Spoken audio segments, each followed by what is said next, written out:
Hello friends, कैसे आप लोग। होप आप सारे के सारे अच्छे होंगे। मैं यहाँ पे आप लोग का बायोलॉजी का फैकल्टी हूँ और मैं यहाँ पे कुछ क्वेश्चंस लेकर के आया हूँ जो आपके लिए बहुत ही इंपॉर्टेंट रहने वाला है। यहाँ पे मैंने बहुत सारे क्वेश्चंस ऐसे लेकर के आया है जो पीवाईक्यू से रिलेट करता है, पीवाईक्यू से ही है ऐसे बोल सकते हैं।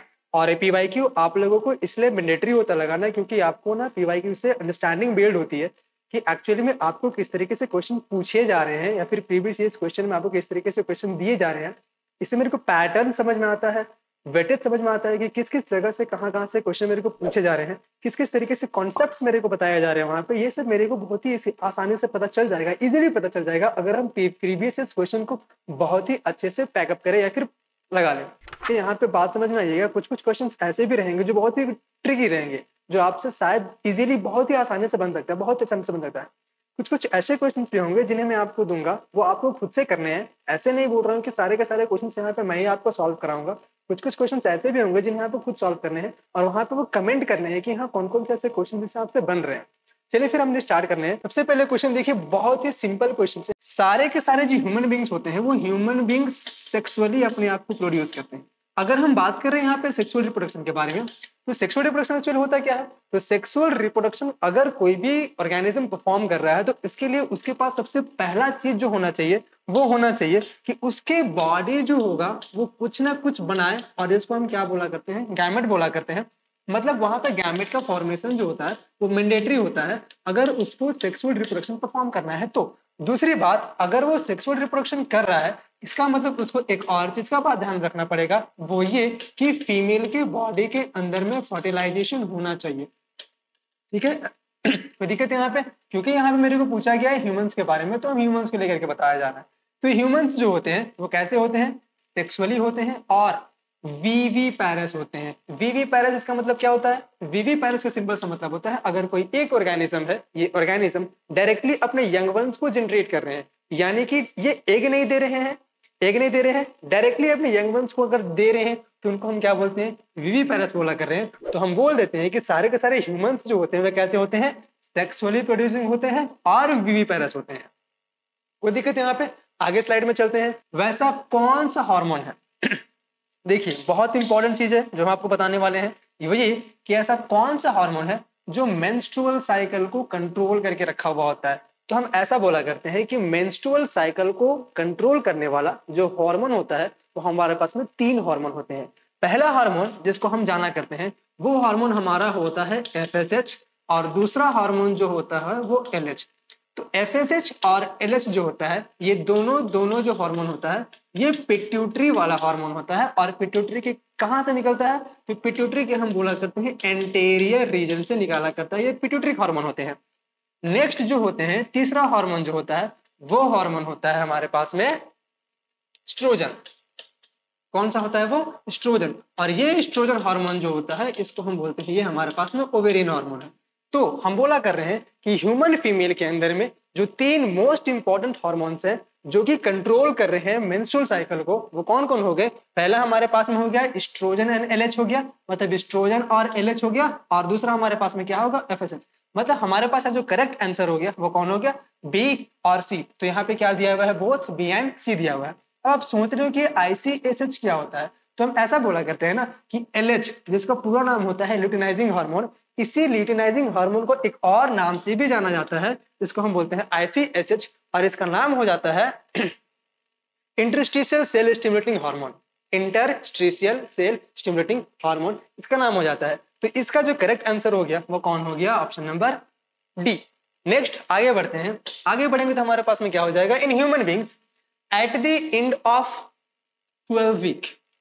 कब की बात किया जा रहा है? जब कोई भी फीमेल प्रेग्नेंट होती है, उसका फर्स्ट ट्राइमेस्टर होता है, तो फर्स्ट ट्राइमेस्टर जो होता है वो कब तक का होता है? 12 वीक।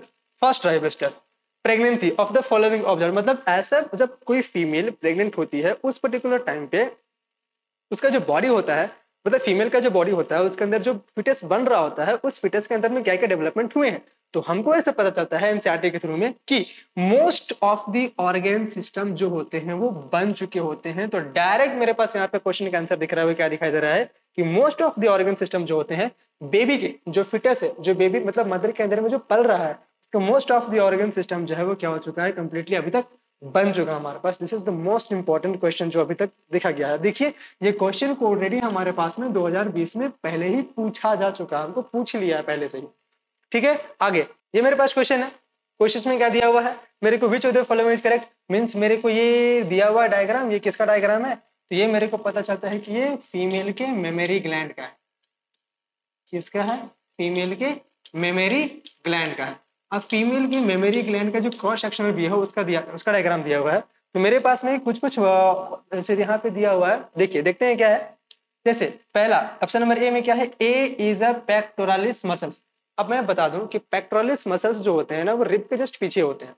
तो रिब के जस्ट यहाँ पे जो मसल्स दिखाई दे रहे हैं ना, दिस इज द मसल जिसको हम क्या बोला करते हैं, पेक्टोरालिस मसल्स बोला करते हैं। तो ए क्या है, ए मेरे पास में एल्वियोली दिखाई देता है यहाँ पे। ठीक है, दूसरा अगर हम बोले बी ऑप्शन मेरे पास कहाँ यहाँ पे है, तो ऑप्शन नंबर बी, ये बी क्या है, तो बी हमारे पास में मेमेलियन डक, ये नहीं है, ये कुछ और ही है, रहने देते हैं इसे। तीसरा क्या होता है, ऑप्शन नंबर सी क्या है, ऑप्शन नंबर सी मसल्स है। तो यहाँ पे रिप्स दिखाई दे रहे हैं, ये सारे के सारे क्या दिखाई दे रहे हैं, रिप्स दिखाई दे रहे हैं, और रिप्स के बीच में क्या दिखाई दे रहा है मेरे को, मसल्स। तो ये वाला जो ऑप्शन नंबर सी है, ये सी क्या है मेरे पास में, तो सी जो है मेरे पास में ये हो गया इसका आंसर, करेक्ट आंसर। तो सी क्या है मेरे पास में, मसल्स। करेक्ट आंसर क्या हो जाएगा, सी हो जाएगा। आगे नेक्स्ट प्रोसीड करते हैं। क्वेश्चन ये है यहाँ पे, given below are the two statements, one is labelled as assertion reason वाले क्वेश्चंस है। मैं यहाँ पे इन सारे क्वेश्चन को इसलिए लिया हूँ ताकि मैं पहले ही बोल चुका हूँ, फिर से बोला कर रहा हूँ मैं, ये कि आप लोग को इससे आइडिया लग जाएगा कि किस किस तरह के क्वेश्चंस हमारे को पूछते हैं और किस किस तरीके से मेरे को अपने आप को प्रिपेयर करना है for the examination point of view. ठीक है, देखते हैं क्या दिया हुआ है। असर्शन ने मेरे को दिया हुआ है कि during pregnancy the level of thyroxine is increased in the maternal blood. बिल्कुल सही बोला गया है, क्योंकि क्लास 11th में हमारे पास जो चैप्टर्स है, हार्मोन वाले चैप्टर्स हैं, उस हार्मोन वाले चैप्टर से मेरे को बताया गया है कि जो थायरोक्सिन है, ये थायरोक्सिन का इंपॉर्टेंट क्या होता है कि ये हमारा बीएमआर कंट्रोल करता है, यानी कि बेसल मेटाबॉलिक रेट को कंट्रोल करता है। तो जब कोई फीमेल प्रेग्नेंट होती है तो उसके बॉडी के अंदर में क्या होते हैं, थायरोक्सिन का लेवल हाई हो जाता है। हाई हो जाता है क्यों, क्योंकि उसके पीछे के रीजन देखिए क्या होता है, pregnancy is characterised by metabolic changes in the mother. क्या बोला गया है, pregnancy is characterised by the metabolic changes in the mother.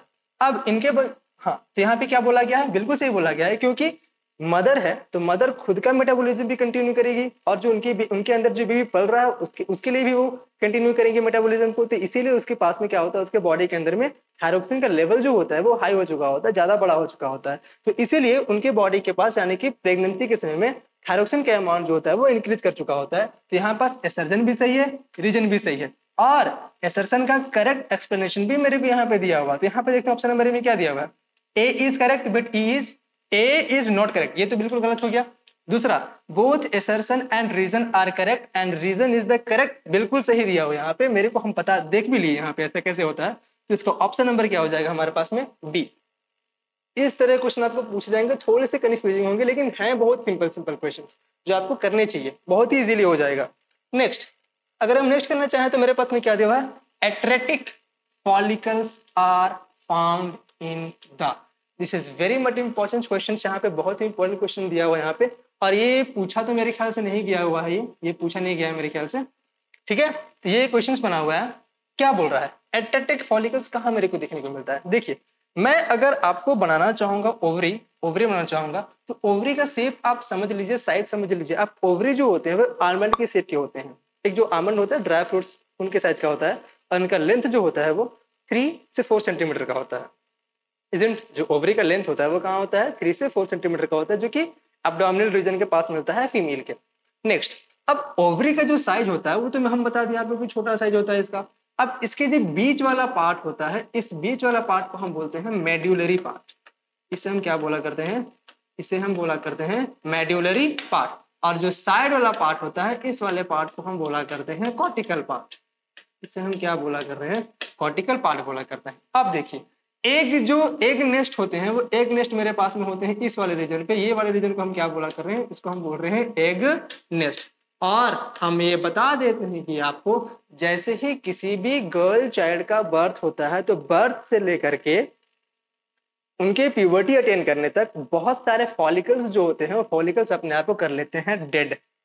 Follicles क्या कर लिया अपने आप को डेड, और इसी डेड वाले फॉलिकल्स को ही हम क्या बोलते हैं एट्रेटिक फॉलिकल बोला करते हैं। इसे हम क्या बोला करते हैं, इसे हम बोला करते हैं एट्रेटिक फॉलिकल बोला कर रहे हैं। तो एट्रेटिक फॉलिकल जो होंगे वो होंगे कहाँ पे, तो एट्रेटिक फॉलिकल जो होंगे वो कहाँ पे होंगे, कॉर्टिकल वाले पार्ट में होंगे। तो यहाँ पर अगर मेरे को आंसर दिया हुआ तो कहाँ दिया हुआ होगा, cortical part of the ovary दिया हुआ है यहाँ पे, जो कि करेक्ट आंसर है हमारे पास में।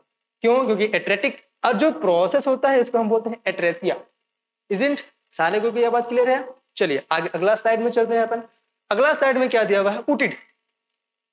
मैं चाहूंगा ना कि आप लोग जो क्वेश्चन मेरे को दिया हुआ है, ये जो क्वेश्चन मेरे को दिया हुआ है इसका आंसर आपने खुद से करना है। तो आप इसका स्क्रीनशॉट ले सकते हो इस क्वेश्चन का, बाकी आपको सारे का सारा स्क्रीनशॉट ले लेना चाहिए और अपने नोटबुक में यहाँ पर नोट डाउन भी करना चाहिए, ताकि आपको क्विक रिवीजन में हेल्प करेंगे। तो यहाँ पे क्या दिया है मेरे पास में, ऊटिड दिया हुआ है।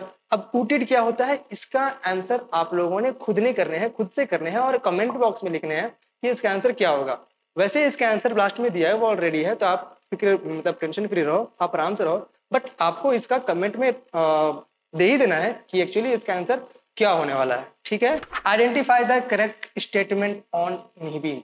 समझते हैं पहले अगर हम इनहिबिन के बारे में समझा करते हैं, तो इनहिबिन हार्मोन जो होता है इसको निकालने वाला जो होता है ये होता है हमारा टेस्टिस। कौन होता है, टेस्टिस। टेस्टिस कहाँ मिल रहा है हमारे को, टेस्टिस मिल रहा है मेल के पास में। टेस्टिस में से कौन निकालता है, तो टेस्टिस में से निकालता है सर्टोली सेल। कौन सा सेल निकाल रहा है यहाँ पे, मैं ऊपर कर देता हूँ, यानी कौन निकाल रहा है यहाँ पे, सर्टोली सेल निकाल रहा होता। अब करेक्ट स्टेटमेंट मेरे को पूछा गया है, तो करेक्ट में क्या हो जाएगा, inhibits the secretion of LH, FSH and prolactin. पहली बात यहाँ पे दे दिएगा प्रोलैक्टिन। प्रोलैक्टिन होता है फीमेल के पास मिलेगा, तो ऑप्शन तो होने से रहा, क्योंकि कहाँ से निकल रहा है इनहिबिन, टेस्टिस से निकल रहा है। दूसरा question, B is a produced, B option क्या है, इज प्रोड्यूस मतलब इनहिबिन को प्रोड्यूस किया जा रहा है बाय ग्रैनुलोसा। ग्रैनुलोसा किसके पास में होता है, तो मैं आपको फिर से यहाँ बता देना चाहता हूँ कि जैसे मेरे पास में ये फॉलिकल्स है, इस फॉलिकल्स के ऊपर में कुछ इस तरीके से लेयर आ जाएंगे और इसी लेयर्स को हम बोला करते हैं ग्रैनुलोसा का लेयर बोला करते हैं। और ये कहाँ बनता है, ये जब हम बोला करते हैं प्राइमरी oocyte रहते हैं, सेकेंडरी oocyte रहते हैं, उसमें बनाया जाता है। तो ये फीमेल का पार्ट होगा, तो फीमेल का पार्ट यहाँ से भी निकलने वाला है। Next, is produce means inhibin is produced bye granulosa cells in ovary. फिर से नहीं होने वाले हैं, मतलब ये भी नहीं होने वाला है, ये भी नहीं होने वाला है, ये भी नहीं होने वाला है, बचा जो ऑप्शन नंबर डी होगा यही सही होगा। लेकिन पढ़ लेते हैं क्या दिया हुआ है, is produced by nurse cell. Nurse cell किसको बोला करते हैं, नर्स सेल हम बोला करते हैं किसे, सर्टोली सेल को बोला करते हैं। कहाँ से निकल रहा है, टेस्टिस से। क्या इनहिबिट करता है, सिक्रेशन ऑफ LH को इनहिबिट करता है, यही इसका आंसर हो जाएगा करेक्ट, जो कि ऑलरेडी मेरे को 2016 में क्वेश्चन पूछा जा चुका है, जो कि थोड़ा सा ट्रिकी हमको लगा, थोड़ा ट्रिकी लग रहा है। लेकिन यहाँ पे ऑप्शंस डायरेक्टली दे रखे हैं, सिर्फ और सिर्फ किसमें, मेल में दिए हुए हैं, और बाकी सारे के सारे ऑप्शंस, 3 ऑप्शंस जो है वो किसके दे रखे हैं, फीमेल के दे रखे। तो आपको ये समझना पड़ेगा यहाँ पर। ठीक है, अगला आगे क्वेश्चन देखते हैं। नेक्स्ट क्वेश्चन में तो इसका ऑप्शन नंबर क्या हो जाएगा, इसका ऑप्शन नंबर हो जाएगा डी। चलिए नेक्स्ट हमारे पास में क्या यहाँ पे दिया हुआ है, match between the following representing parts of the sperm and their function and choose the correct options. ठीक है, स्पर्म, अगर हम स्पर्म का डायग्राम बना के देखेंगे तो स्पर्म का डायग्राम जो होता है वो समवट ऐसा होता है, और यहाँ पे नेक वाले रीजन होते हैं, और यहाँ पर जैसे जो होते हैं वो टेल वाले रीजन होते हैं, टेल वाले रीजन होते हैं। इसके पास में भरे हुए होते हैं, यहाँ पे हो जाते हैं जेनेटिक मटेरियल, यहाँ पे मैं लिख दे रहा हूँ, यहाँ पे क्या होते हैं, जेनेटिक मटेरियल यहाँ पे हो जाता है। और इस वाले रीजन पे यहाँ पे डॉट स्ट्रक्चर होता है, जिसको हम बोलते हैं एक्रोसोम। तो ये एक्रोसोम प्लस ये वाला पार्ट को मिला करके हम बोल देते हैं हेड वाले पार्ट। ये वाला जो हो गया मेरे पास, ये हो गया नेक वाला पार्ट, और ये कंप्लीट पार्ट जो हो गया जिसे हम बोला कर रहे हैं टेल वाले पार्ट। कोई दिक्कत? अब जो टेल वाला पार्ट है, ये टेल वाला पार्ट बहुत ही इंपॉर्टेंट फंक्शन करता है, वो ये कि ये इंश्योर करता है स्पर्म का मोटेलिटी को, मतलब स्पर्म का जो मूवमेंट होता है उस मूवमेंट के लिए कौन रिस्पॉन्सिबल होता है, ये टेल। तो मूवमेंट के लिए जो हो गया वो कौन हो गया, ये टेल हो गया। दूसरा, नेक वाले जो रीजन होता है, इस नेक वाले रीजन के पास बहुत ही स्पेसिफाइड चीज मिलता है, जिसे हम बोला करते हैं नेबेन कर्ण। नेबेन कर्ण बोला करते हैं। और ये नेबेन कर्ण जो होता है ये कुछ नहीं होता है, ये स्पाइरल शेप का, स्पाइरल शेप्ड माइटोकॉन्ड्रिया होता है। स्पाइरल शेप्ड माइटोकॉन्ड्रिया होता है। अब ये स्पाइरल शेप्ड माइटोकॉन्ड्रिया जो होता है वो इसे प्रोवाइड करता है एनर्जी सो दैट ये स्विम कर सके। और हेड वाला पार्ट जो होता है उसके पास में जेनेटिक मटेरियल होता है और क्या होता है एक्रोसोम। क्यों पहला क्वेश्चन क्या दिया हुआ है, हेड वाला पार्ट के पास क्या रहता है जेनेटिक मटेरियल रहता है, मिडिल पे इसके पास में क्या रहता है एनर्जी, क्योंकि इसके पास में क्या रहता है इसके पास में होते हैं माइटोकॉन्ड्रिया जो कि स्पाइरल शेप के होते हैं, हम नेबेन कर्ण बोला करते हैं। एक्रोसोम के पास में क्या होते हैं एंजाइम्स होते हैं। टेल किस लिए काम आता है स्ट्रम का मोबिलिटी के लिए। तो ऑप्शन अगर मेरे को मैच करने को यहाँ पे दिया जाए तो ए के लिए क्या हो जाएगा 4, ए के लिए मेरे पास ये 2 दिया, ये ऑप्शन नहीं होगा, ए के लिए ये भी ऑप्शन नहीं वाला, मतलब ऑप्शन नंबर सी हो गया, ऑप्शन नंबर बी हो गया। बी मिडिल पीस एनर्जी, तो बी का 3, बी का 2, ये भी नहीं होने वाला है, मतलब ऑप्शन नंबर क्या बच गया ये बच गया। ये आपके बहुत ही सिंपल से क्वेश्चन मेरे को दिए हैं, बहुत ही सिंपल क्वेश्चन दिए हैं। आगे नेक्स्ट अगर हम बढ़े तो which of the following event is not associated with the ovulation in human female. Isn't कोई दिक्कत वाली बात है यहाँ पे, कोई दिक्कत वाली बात नहीं। यहाँ पे मैं आपको बताता हूँ which of the following event is not associated, this is very much important. यहाँ पे क्या दिया हुआ है नॉट, कब दिया गया है हमारे पास में 2015 में क्वेश्चन ऑलरेडी हमारे को पूछा जा चुका है। ये कौन सा ओवल्यूशन से रिलेटेड नहीं है।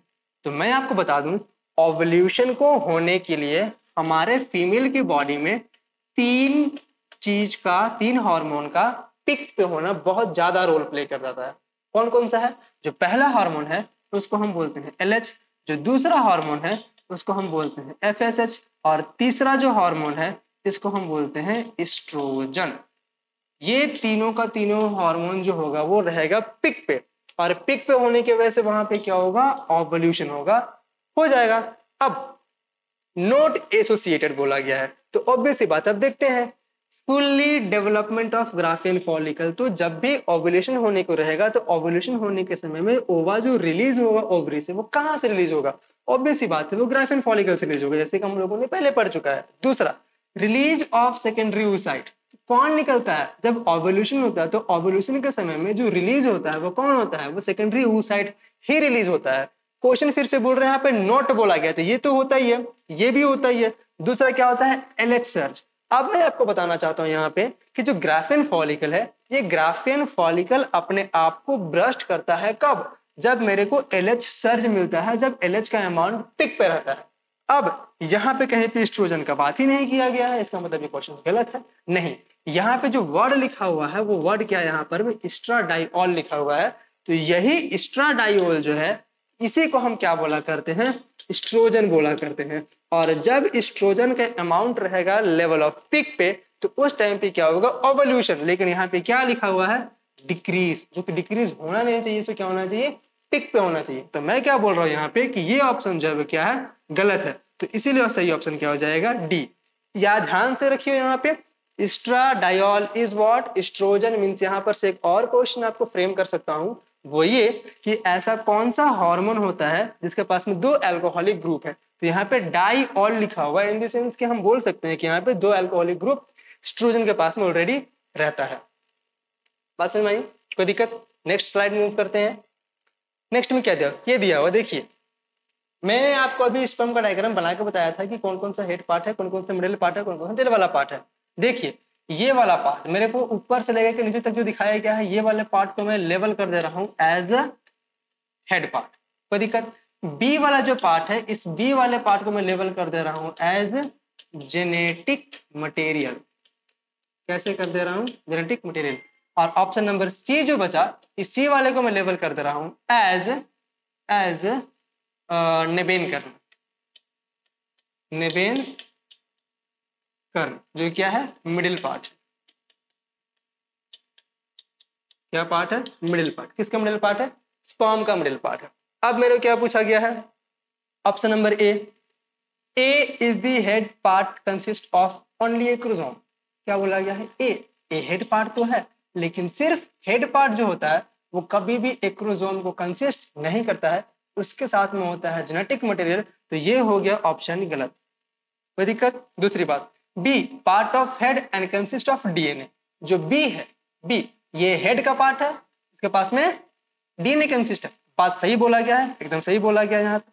सी part of neck has mitochondria, has mitochondria. तो पार्ट ऑफ नेक है, नेक का पार्ट है, सी क्या है, नेक का पार्ट है। और नेक का पार्ट के पास में क्या मेरे को दिखाई दे रहा है, मैंने इससे पहले बताया था कि वहां माइटोकॉन्ड्रिया दिखता है। माइटोकॉन्ड्रिया किस शेप में होता है, तो माइटोकॉन्ड्रिया जो होता है वो स्पाइरल शेप का होता है। और ये स्पाइरल शेप का जो होता है माइटोकॉन्ड्रिया में किस में हेल्प करता है, एनर्जी देने में हेल्प करता है। तो हमारे पास जो ऑप्शन है वो क्या हो गए, 1 and 2 इज करेक्ट। 1 तो करेक्ट है ही नहीं, तो ऑप्शन नंबर ये नहीं होगा। B option number B only 3 is correct. नहीं ये नहीं है, ओनली 3 इज करेक्ट। 3 नहीं, 3 भी करेक्ट नहीं है। सी में क्या दिया हुआ है, 2 and 3 इज करेक्ट, ऑब्वियस सी बात है। बी को आप अच्छे समझो, क्या दिया है, B part of head. B part of head क्या है इसके पास में, डीएनए। डीएनए मतलब क्या हो गया, जेनेटिक मटेरियल। बात आ गई आपको समझ में। आगे बढ़ू मैं, तो ऑप्शन नंबर क्या हो गया यहाँ पे, सी। आप सारे के सारे को दिखाई दे रहा है, बहुत बढ़िया। आगे मैं चलता हूँ। आगे जब मैं चल रहा हूँ तो फिर से मेरे पास क्वेश्चन आया, कब क्वेश्चन आया, 2018 क्वेश्चन आया है। क्या क्वेश्चन यहाँ पे, select the statement, select the option describing gonadotropin activity in the normal pregnant female. क्या दिया हुआ है, नॉर्मल प्रेग्नेंट फीमेल के पास में गोनाडोट्रोपिन एक्टिविटी क्या होती है।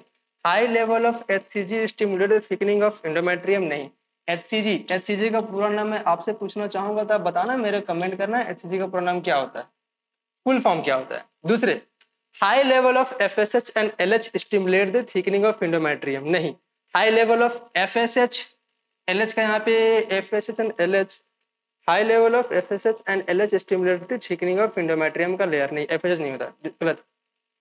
High level of FSH and LH facilitate implantation in embryo. नहीं, ये भी नहीं है, एम्ब्रियो को नहीं फैसिलिटेट करता है। High level of HCG stimulate the synthesis of oestrogen and progesterone. बिल्कुल सही बात बोला गया यहाँ पे कि जब लेवल ऑफ एचसीजी हाई हो जाएगा तो उस समय में एस्ट्रोजन का अमाउंट एंड प्रोजेस्टेरोन का अमाउंट बहुत ज्यादा बनने को हो जाएगा। तो high level of HCG, HCG कौन निकालता है, तो एचसीजी निकाला करता है प्लासेंटा। और इस प्लासेंटा को हम बोल दिया करते हैं टेम्पोररी एंडोक्राइन ग्लैंड बोला करते हैं, क्योंकि बहुत सारा हार्मोन को रिलीज करता है, जो क्या इंश्योर करता है वहां पे एस्ट्रोजन का अमाउंट ज्यादा बन सके और प्रोजेस्टेरोन का अमाउंट ज्यादा बन सके। तो ऑप्शन नंबर क्या होगा इसका, डी। कोई दिक्कत, क्वेश्चंस थे यहाँ पे ट्रिकी, पूछा कब गया था, 2018 में। इसको ऑलरेडी पहले ही मेरे को पूछा जा चुका है। Very good question, this is clear है आपको। आगे बढ़ू मैं, चलिए आगे बढ़ता हूँ। क्या दिया हुआ आगे मेरे पास में, match the given items in the column 1 in those column 2 answer the correct option below. Correct option बोला गया। मेंस्ट्रुएशन का मतलब क्या होता है, मेंस्ट्रुएशन का मतलब होता है break down of endometrial lining. C, हमारे पास नहीं, मतलब इनकी ह्यूमन फीमेल के पास में यूट्रस जो कि इन्वर्टेड शेप का होता है, इन्वर्टेड पियर शेप का होता है, उसके पास टोटल 3 लेयर होते हैं। जो बाहर का लेयर होते हैं, उस बाहर के लेयर को हम बोलते हैं पेरीमेट्रियम लेयर। दूसरा जो होता है इसको मैं बोला करता हूं मायोमेट्रियम लेयर। और जो थर्ड लेयर होता है इसे मैं बोला करता हूं इंडोमेट्रियम लेयर में बोला कर रहा हूं। कोई दिक्कत, इंडोमेट्रियल का जो लेयर है ये अपने आप को पर मंथ बनाता रहता है, बिगाड़ता रहता है, बनाता रहता है, बिगाड़ता। हर एक मंथ अपने आप को ये बनाएगा, हर एक मंथ अपने आप को ये बिगाड़ेगा, जो कि बहुत ही है ठीक है। तो मेंस्ट्रुएशन के समय में क्या होता है, जो ब्लड आता है वो ब्लड शेड हो जाता है। क्यों, क्योंकि वहां पे इंडोमेट्रियल लाइनिंग का ब्रेक डाउन हो जाता है। तो ऑप्शन नंबर सी का 1 कहाँ दिख रहा है, सी का 1 यहाँ पे है, सी का 1 यहाँ पे है, सी का मतलब ये दोनों का दोनों ऑप्शन नहीं होने वाला है। दूसरा, अगर हम बात करते हैं प्रोलिफरेटिव फेज, तो प्रोलिफरेटिव फेज का दूसरा नाम जो होता है उसको मैं क्या बोला करता हूँ, फॉलिकुलर फेज। अब बात समझिए, प्रोलिफरेटिव फेज जो होता है ये चलता है यूट्रस के पास में, जहां पर इंडोमेट्रियम का लाइनिंग, इसका लाइनिंग, इंडोमेट्रियम का लाइनिंग दोबारा बनता है, फिर से रिपीटेडली अपने आप को फिर से बनाता है। तो हम उसको क्या बोला करेंगे, प्रोलिफरेटिव फेज बोला करेंगे। अगर मैं बोलूं फॉलिकुलर फेज, तो फॉलिकुलर फेज जो होता है चलता कहाँ पे है, तो चलता है ओवरी के पास में, जहां पे अपने आप को जो प्राइमरी oocyte होता है अपने आप को चेंज कर रहा होता है सेकेंडरी oocyte के पास। ठीक है, तो प्रोलिफरेटिव फेज का हो गया, फॉलिकुलर फेज तो ए का हो गया 2, ए का हो गया 2, मतलब ये 3 दिया, ऑप्शन नंबर क्या हो गया 3। नेक्स्ट मेरे पास देखने को मिलते हैं सेक्रेटरी फेज, और मेरे पास क्या हो गया यहाँ ल्यूटियर फेज, है ना। ये दोनों को हम सेम ही कहा करते हैं। कोई दिक्कत है यहाँ पे? मैं आगे बढ़ जाऊँ? ठीक है, आगे बढ़ जाता हूँ। अब नेक्स्ट क्वेश्चन क्या है हमारे पास में? The amnion of the mammalian embryo is derived from, फिर से यहाँ पे 2018 क्वेश्चन है। इस क्वेश्चन में आपको ये बोला करूंगा कि अगर आपको इसका क्वेश्चन आ रहा है तो आप इसको बनाओ, अगर आपको नहीं आ रहा है तो इसमें आपको एक्स्ट्रा दिमाग लगाने का कोई भी जरूरत नहीं है, क्योंकि direct point two point question दिया गया है। अब मैं अगर बोलूं कि एमनियन जो होता है मेमेलियन एम्ब्रियो का, वो किससे ड्राइव होता है, तो ड्राइव होता है वो एक्टोडर्म एंड मीजोडर्म। किससे? Ectoderm and mesoderm. ये स्ट्रेट फॉरवर्ड क्वेश्चन है, अगर आपको आ रहा है तो आप टिक करो, अगर आपको नहीं आ रहा है तो आप छोड़ दो इसे। अब कोई टेंशन लेने वाली बात नहीं कि आपको नहीं बन रहा है, छोड़ दो इसे, छोड़ दो। नेक्स्ट क्वेश्चन क्या हमारे पास में? During what stage of gametogenesis meiosis occur? फिर से क्या बोला गया है? During what stage of gametogenesis. तो हमारे पास में ना गैमेटोजेनेसिस के लिए ना टोटल 3 पेजेस हैं हमारे पास। हमारे पास में अगर मैं मेल की बात करता हूँ तो मेल के लिए ये हमारे पास में हो गए, ये हमारे पास में हो गए स्पर्मेटोगोनिया। लेट्स से ये हमारे पास में क्या हो गया? स्पर्मेटोगोनिया सेल्स हो गया। ये स्पर्मेटोगोनिया सेल्स जो होंगे ये सबसे पहले अपने आप को अपना जो होगा वो साइज में ग्रोथ लेकर के आएंगे। तो इस फेज को हम बोला करते हैं ग्रोथ फेज। क्या बोला करते हैं इसे हम? ग्रोथ फेज बोल दिए।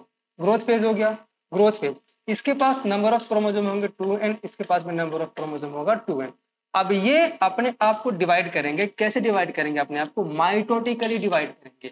यहाँ पे अपने आप को डिवाइड कैसे करेंगे? अपने आप को डिवाइड करेंगे माइटोटिकली। तो इस वाले फेज को हम बोल देते हैं मल्टीप्लीकेशन फेज। मल्टीप्लीकेशन फेज में इसे बोल दे रहा हूं। और मल्टीप्लीकेशन फेज के बाद में इसके पास नंबर ऑफ क्रोमोसोम कितने आ जाएंगे? 2n। इसके पास में नंबर ऑफ क्रोमोसोम कितने आ जाएंगे? 2n। तो इसलिए तो बोलने की अपने आप को माइटोटिकली डिवाइड कर रहा है। एक अपने आप को फिर से स्टोर करके रखे रहेगा और एक अपने आप को प्रोसीड कराएगा for the formation of sperm. Means ये अब आगे चले जाएंगे और आगे जाने के बाद में हम इन्हें बोल देते हैं प्राइमरी स्पर्मेटोगोनिया। स्पर्मेटोगोनिया बोला कर रहे हैं। अब ये प्राइमरी स्पर्मेटोगोनिया जो होगा इसे हम बोल देते हैं ये मैच्योरेशन फेज। क्या बोल दिया हमने? इसे मैच्योरेशन फेज बोल दिया। और मैच्योरेशन फेज करने के बाद में ये अपने आप के लिए चले जाएंगे M1 के लिए, दैट इज मियोसिस 1 के लिए। नंबर ऑफ क्रोमोसोम जो होंगे वो हाफ हो जाएंगे, दिस इज मियोसिस 1। और इसी को हम बोला करते हैं रिडक्शन डिवीजन। तो ग्रोथ फेज में हमारे पास में किसी भी तरह का एक्टिविटीज नहीं हो रहे हैं। मतलब यहाँ मेरे को बोला गया है कि ऐसा कौन सा फेजेस है, तो मैं देखता हूँ पीछे क्या बोला गया है। During what stage of gametogenesis? Gametogenesis का कौन सा ऐसा स्टेज है जहां पे मियोसिस हो रहा है? तो फिर से हम लोग देखते हैं, यहाँ पे रिपीट करते हैं। देखिए जो ग्रोथ फेज है, इस ग्रोथ फेज में क्या हो रहा है? सेल का साइज जो हो रहा है बस इंक्रीज कर रहा है और कुछ भी नहीं हो रहा। ग्रोथ फेज में मियोसिस नहीं हो रहा है।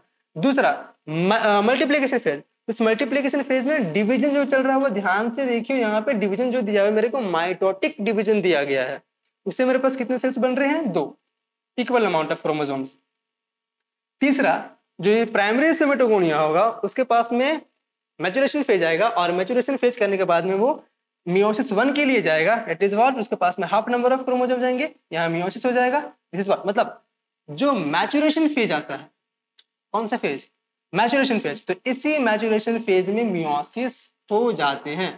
तो आंसर क्या हो जाएगा इसका? वो हो जाएगा मैच्योरेशन फेज। ये तो ऑप्शन हो गया नहीं, मियोसिस नो मियोसिस ऐसा तो होगा ही नहीं भाई। अगर मियोसिस नहीं होगा गैमेट कैसे बनेगा फिर? है ना? ठीक।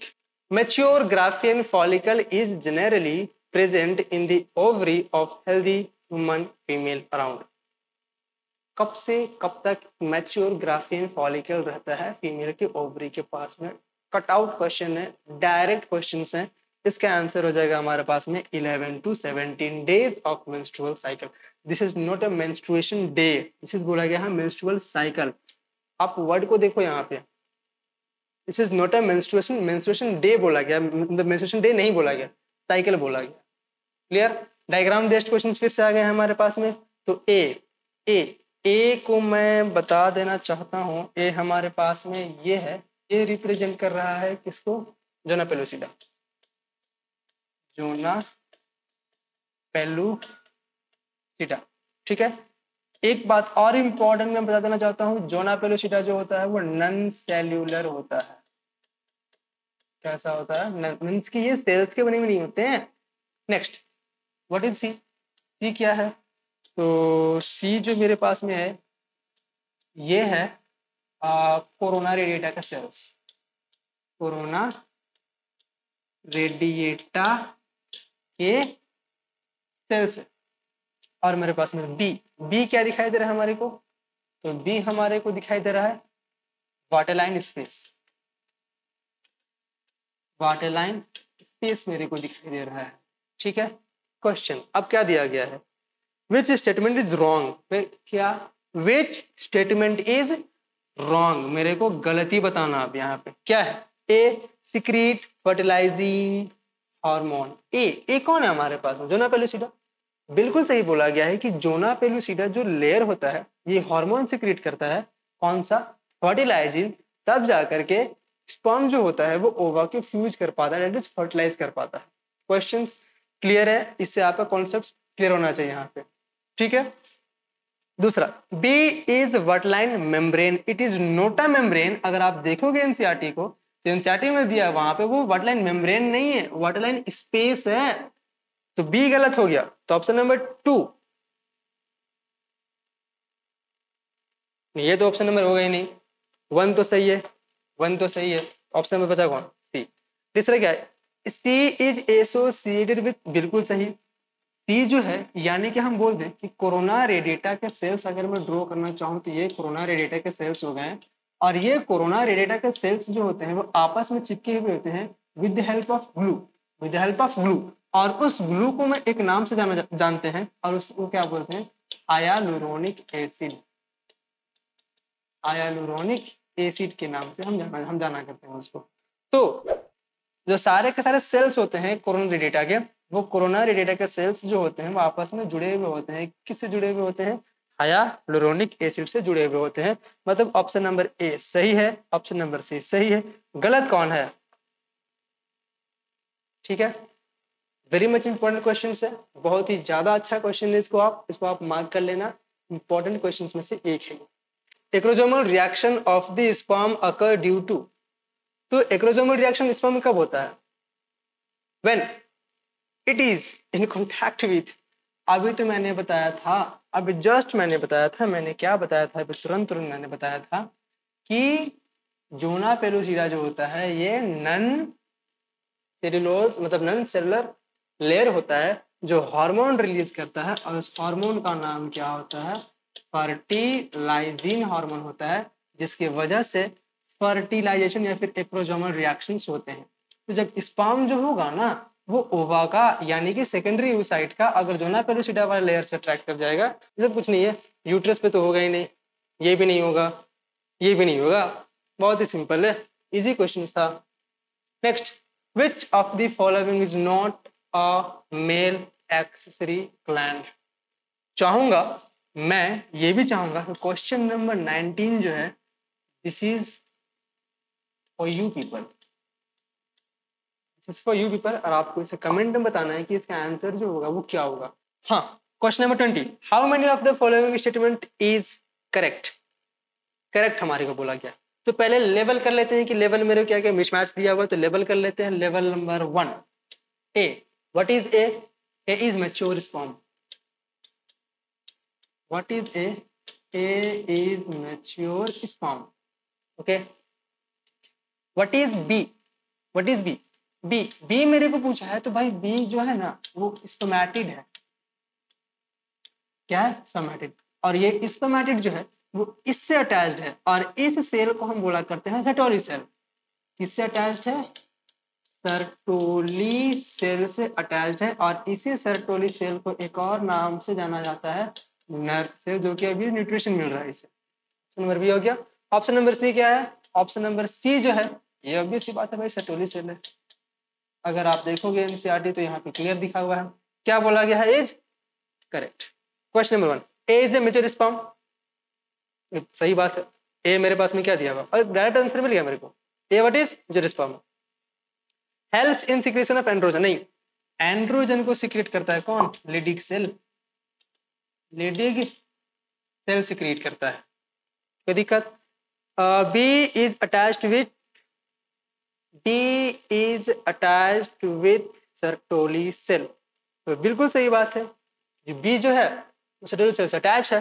तो कौन कौन सा? दो ऑप्शन करेक्ट है इसमें, ये भी सही है, ये भी सही है। तो कहाँ पे AN3 है? AN2 ये नहीं होने वाला है, और N3 option number correct. Next question क्या है? The spermatogonia undergo division to produce sperms by process of spermatogenesis. Choose the correct one with reference to above. इसके रेफरेंस में मेरे को कुछ देना है, ठीक है? क्या है? पढ़ते हैं चलिए। स्पर्मेटोगोनिया के पास में कितने क्रोमोसोम्स होते हैं? 46 क्रोमोसोम होते हैं, और ऑलवेज माइटोटिक डिवीजन करते हैं। ऑलवेज, लिख सी, ऑलवेज, जी नहीं, ऑलवेज। इससे पहले मैंने आपको बताया था कि वो नहीं करते हैं। ये इक्वेशनल डिवीजन करते हैं, माइटोटिक डिवीजन करते हैं अपना नंबर इंक्रीज करने के लिए। अपने आप में एक चला जाता है, अपने आप को बचा के रखता है, और एक चला जाता है मियोसिस के लिए। उसको हम बोलते हैं प्राइमरी स्पर्मेटोगोनिया, ठीक है? Next, primary spermatocyte divide by mitotic division. नहीं भाई, प्राइमरी स्पर्मेटोसाइट अपने आप को फर्स्ट मियोसिस डिवीजन कराता है, मैंने आपको पहले ही बता रखा है, ठीक है? दूसरा, secondary spermatocyte have 23 chromosome and undergo second meiotic division. भाई सही तो बोल रहा है कि मैं आपको बोल रहा हूँ कि ये मेरे पास में है प्राइमरी स्पर्मेटोगोनिया सेल। अब प्राइमरी स्पर्मेटोगोनिया सेल जो हो जाएगा, इसके पास नंबर ऑफ क्रोमोसोम 2n, इसके पास हो गया n, इसके पास हो गया n। तो इसे मैं बोल रहा हूँ सेकेंडरी स्पर्मेटोगोनिया सेल्स बोला कर रहा हूँ। और सेकेंडरी स्पर्मेटोगोनिया सेल जो हो जाएंगे वो कैसे डिवाइड करेंगे अपने आप को? अगर इसके पास में number of chromosome n n n n आ रहा है, माइटोटिक डिवीजन चलेगा यहाँ पे। कौन सा डिवीजन चलेगा? माइटोटिक। तो माइटोटिक डिवीजन यहाँ पे हो रहा है, तो सेकेंडरी स्पर्मेटोगोनिया सेल्स जो है वो क्या कर रहे हैं? माइटोटिक डिवीजन कर ही तो रहे हैं। इनके पास नंबर ऑफ क्रोमोसोम कितना है? 23। इसके पास में कितना था? 46। आधा तो हो ही गया है, आधा तो यहाँ पे हो ही गया है। तो क्या हुआ? स्पर्मेटोजोआ आर ट्रांसफॉर्म्ड इनटू, नहीं, स्पर्मेटिड जो होता है अपने आप को ट्रांसफॉर्म करता है स्पर्मेटोजोआ, ना कि स्पर्मेटोजोआ अपने आप को ट्रांसफॉर्म करता है स्पर्मेटिड में, ठीक है? तो ऑप्शन नंबर क्या हो गया? सी इज द करेक्ट। ये गलत क्यों हुआ? क्योंकि स्पर्मेटोगोनिया जो होता है वो हमेशा सिर्फ और सिर्फ माइटोटिक डिवीजन नहीं करता है, ये मियोटिक डिवीजन भी करता है। उसे हम बोला करते हैं प्राइमरी वाला। बात क्लियर है? सेकेंडरी स्पर्मेटोगोनिया जो है उसके पास 23 क्रोमोसोम्स होते हैं, undergo second meiotic division. That's simple. Next है, match the following and choose the correct options. पहले सिंपल समझो, what is inner cell mass? तो इनर सेल मास से क्या बनता है? एम्ब्रियो डिफरेंशिएट होता है, a group of cell that will differentiate as embryo. ये नहीं होने वाला है, सी का 3 है, सी का 2 है, सी का 3 है, ये दोनों ही हो जाएगा। अब इनर सेल मास मेरे को पता चल गया। Next, implantation. इम्प्लांटेशन क्या होता है? इम्प्लांटेशन होता है embedding of blastocyte in the endometrium. तो डी का 1, डी का 1, डी का 4, डी का 1, डी का 1, option number B is correct. और क्लीवेज क्या होता है? माइटोटिक डिवीजन होता है जाइगोट का। ट्रोफोब्लास्ट क्या होता है? Outer layer of blastocyst attach to the endometrium layer. चलिए, मतलब क्या हो गया? ट्रोफोब्लास्ट का ये हो गया 3, क्लीवेज क्या हो गया? माइटोटिक डिवीजन हो गया, इनर सेल मास जो होगा ग्रुप ऑफ ये हो गया, और इम्प्लांटेशन ये हो गया, ठीक है? लेवल कर लेते हैं पहले अकॉर्डिंग टू एनसीईआरटी जो हमारे को दिया गया, बस हमारे को वही लेवल करना। लेवल सी, ए मेरे को क्या रिप्रेजेंट कर रहा है? A represents corpus luteum, corpus luteum. हाँ, तो हमारे पास में क्या हो गया? ऑप्शन नंबर सी अगर मेरे को देखना है तो ऑप्शन नंबर सी जो है, ये ऑप्शन नंबर सी हो गया हमारे पास में टर्शियरी फॉलिकल। क्या हो गया? टर्शियरी फॉलिकल हो गया है। और ऑप्शन जो भी यहाँ पे दिया गया ये है ग्राफियन फॉलिकल। Graafian follicle. आप ना हैंडराइटिंग पे माइंड मत करना, हैंडराइटिंग मेरा थोड़ा ज़्यादा ही अच्छा हो गया है कुछ, ठीक है? माइंड मत करना। तो क्या बोला गया है कि C is a mature follicle. What is C? C कहाँ? सी मैच्योर फॉलिकल है ही नहीं भाई साहब। सी मैच्योर फॉलिकल कौन होता है? मैच्योर फॉलिकल ग्राफियन फॉलिकल होता है, ये नहीं है। बी, अरे बी ऐसा आ गया। B, A is a corpus albicans. A is a corpus albicans. Now ये कॉर्पस ल्यूटियम है।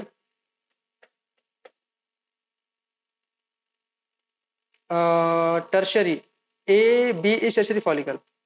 बी नहीं, बी जो है वो ग्राफियन फॉलिकल है। C tertiary follicle with antrum. बिल्कुल सही। हम कैसे पहचानते हैं कि टर्सरी फॉलिकल आएगा? टर्सरी फॉलिकल आएगा बिकॉज ऑफ व्हाट? एंट्रम। तो शी सही रिप्रेजेंट कर रहा है, option number D the correct answer of this question. आगे, the vas deferens receive duct from the seminal vesicle and opens into urethra as। आप क्वेश्चन को समझो अच्छे से और फिर इसको आंसर को मार्क करिए, ठीक है?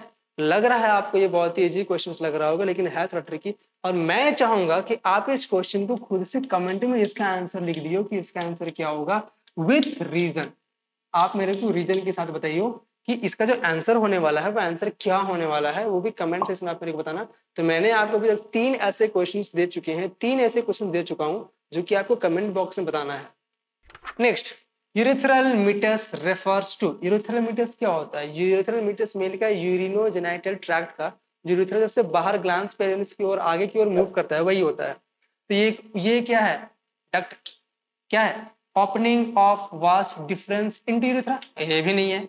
External opening of the urinogenital tract, बिल्कुल सही है, हो गया।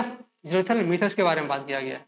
Identify the odd one from the following. तो इसका labia majora, infundibulum, fimbriae, isthmus, option number C, option number B, option number D. ये सारे के सारे किसके पार्ट हैं? सारे के सारे पार्ट हैं हमारे फैलोपियन ट्यूब के पार्ट हैं। सारे के सारे किसके पार्ट हैं? फैलोपियन ट्यूब के। ऑड कौन हो गया? Labia minora. ये किसका पार्ट है? तो ये पार्ट होता है हमारा वुल्वा, ULVA, वुल्वा का part. This is not a part of vaginal, part of vulva. जो complete female external genital system होते हैं ना, complete female external genital system जो होते हैं उससे हम बोला करते हैं वुल्वा। उसका एक पार्ट होते हैं वेजाइना। क्लियर? यस। अब समझ लो, ये लेबिया माइनर किसका पार्ट हो गया? वुल्वा का पार्ट हो गया। समझ में आया? आगे बढ़ते हैं। आई क्या दिया? Which of the following is correct? कौन सा करेक्ट है? कौन सा करेक्ट है भाई? चलिए देखते हैं। देखिए, bulbourethral gland is homologous to Bartholin's gland in male। हाँ, bulbourethral gland is homologous to Bartholin glands in male। अब आप क्वेश्चन पूछोगे कि हमको तो पता है सर कि ये बर्थोलिन ग्लैंड जो है ये पता है कि फीमेल एक्सटर्नल जेनिटल सिस्टम का पार्ट है, पर कहाँ पे? तो हम लोग ऐसा बोलेंगे कि जो वेजाइनल ऑरिफिस होता है, वेजाइनल ऑरिफिस यानी कि वेजाइनल ओपनिंग होते हैं, उस वेजाइनल ओपनिंग के लैटरल साइड, दोनों लैटरल साइड में मेरे कौन मिलता है? बर्थोलिन ग्लैंड मिला करता है। तो यही तो हो गया करेक्ट, सही तो यहाँ लिखा हुआ है। फिर भी अगला ऑप्शन देख लेते हैं, बोथ हैंड से भी लिखा हुआ तो हो भी सकता है। Prostate gland is in pair. Now prostate gland जो होता है वो पेयर में नहीं होता है, ये सिंगल होता है, ये सिंगल होता है, हमेशा सिंगल होता है, एक ही होता है। Next, seminal vesicle in pair, सही है। Located at ventral side, no, ventral side locate नहीं करता है, लैटरल साइड लोकेट करता है। कौन साइड लोकेट करता है? लैटरल साइड लोकेट करता है। ये भी गलत हो गया। अगर यहाँ पे लैटरल साइड लिखा हुआ होता तो ये सही होता था। और उस केस में किसके लैटरल साइड? बात इंपॉर्टेंट, किसके लैटरल साइड? यूरिनरी ब्लैडर के लैटरल साइड में होता है, वेंट्रल साइड नहीं होता, लैटरल साइड होता है। ठीक है, फिर थोड़ा बहुत डोर्सल में डोर्सल लिखे लैटरली बोला करते हैं। तो इसमें ये ऑप्शन नहीं होगा, ये ऑप्शन नहीं होगा, जो करेक्ट ऑप्शन ये भी नहीं होगा। करेक्ट ऑप्शन हो जाएगा कौन? Bulbourethral gland. चलिए आगे, आगे हमारे पास में क्या है? What is the temperature needed for spermatogenesis? कितना टेम्परेचर होगा स्पर्मेटोजेनेसिस को करने के लिए? देखते हैं। अगर हम बात करते हैं नॉर्मल बॉडी टेम्परेचर का, नॉर्मल बॉडी टेम्परेचर का, तो नॉर्मल बॉडी का टेम्परेचर जो होता है वो 37 डिग्री सेल्सियस होता है। ठीक है, अब मैं बात करता हूँ टेस्टिस का। तो टेस्टिस जो होता है वो एब्डोमिनल कैविटी के आउटसाइड में होता है। किधर होता है? एब्डोमिनल कैविटी के आउटसाइड होता है। क्यों होता है? स्क्रोटम एक बैग लाइक स्ट्रक्चर होता है, muscular skinny bag like structure होता है। उसके अंदर में कौन होते हैं? टेस्टिस लोकेटेड होते हैं और आउटसाइड दी बॉडी लेके लोकेट होते हैं। क्यों? सो दैट कि वो जो स्क्रोटम है वो इसका यानी कि टेस्टिस का टेम्परेचर को कम कर सके। कितना कम कर सके? कम कर सके 2 से 2.5 डिग्री सेल्सियस तक कर सके कम। कम करेंगे तब जाकर के हेल्दी स्पर्म फॉर्म हो पाएगा। ऐसा मैं कतई नहीं बोला कर रहा हूं कि 37 डिग्री सेल्सियस पे स्पर्म नहीं बनेंगे, बनेंगे 37 डिग्री सेल्सियस पर भी स्पर्म बनेंगे, लेकिन जिस क्वालिटी के स्पर्म मेरे को चाहिए फ्यूजन के लिए उस क्वालिटी के स्पर्म यहाँ पे नहीं बन पाएंगे। इसीलिए स्क्रोटम जो होता है वो हैंग कर जाता है बॉडी के बाहर में। कितना कम करता है? 2 से लेकर 2.5। तो इसको 37 से इसको माइनस कर देंगे तो मेरे पास जो ऑप्शन आ जाएगा वो कितना आ जाएगा? 3.4 टू 35 डिग्री सेल्सियस। ये टेम्परेचर नीडेड होता है किस लिए? स्पर्म फॉर्म करने के लिए, इसलिए स्पर्म को फॉर्म करने के लिए। The region outside the seminiferous tubule called interstitial space contains how many of the following? करें थोड़े कॉन्सेप्ट से करते हैं इसे। कॉन्सेप्ट से करने के लिए मैं आगे आ जाता हूँ। यहाँ पे क्या हुआ, हमारे पास में टेस्टिस है और टेस्टिस के अंदर में ऐसे बहुत सारे चैम्बर्स बने हुए हैं, ऐसे बहुत सारे चैम्बर्स बने हुए हैं। अब इन चैम्बर्स को हम बोला करते हैं टेस्टिकुलर लोब्यूल। टेस्टिकुलर लोब्यूल बोला कर रहे हैं। कोई दिक्कत? कितने टेस्टिकुलर लोब्यूल्स होते हैं? तो हम बोला करते हैं कि टेस्टिकुलर लोब्यूल्स जो होते हैं वो 250 होते हैं इच टेस्टिस में, इसमें इच टेस्टिस में। पॉइंट क्लियर है? ठीक। अब आगे क्या? आगे मैं इस एक टेस्टिकुलर लोब्यूल्स को बाहर निकालना चाहता हूं, तो ये हमारे पास में हो गया एक टेस्टिकुलर लोब्यूल्स। ठीक है। अब इस एक टेस्टिकुलर लोब्यूल्स के अंदर में मेरे को ऐसे कोइल्ड स्ट्रक्चर मेरे को दिखाई देगा और इस कोइल्ड वाले स्ट्रक्चर को हम क्या बोल दिया करते हैं? Seminiferous tubule. सेमिनिफेरस ट्यूब्यूल बोल दिया करते हैं। अब कितने सेमिनिफेरस ट्यूब्यूल? तो सेमिनिफेरस ट्यूब्यूल जो मेरे को दिखाया गया है वो मेरे को एवरेज दिया गया है, वो कितना? 1 से लेकर के 3।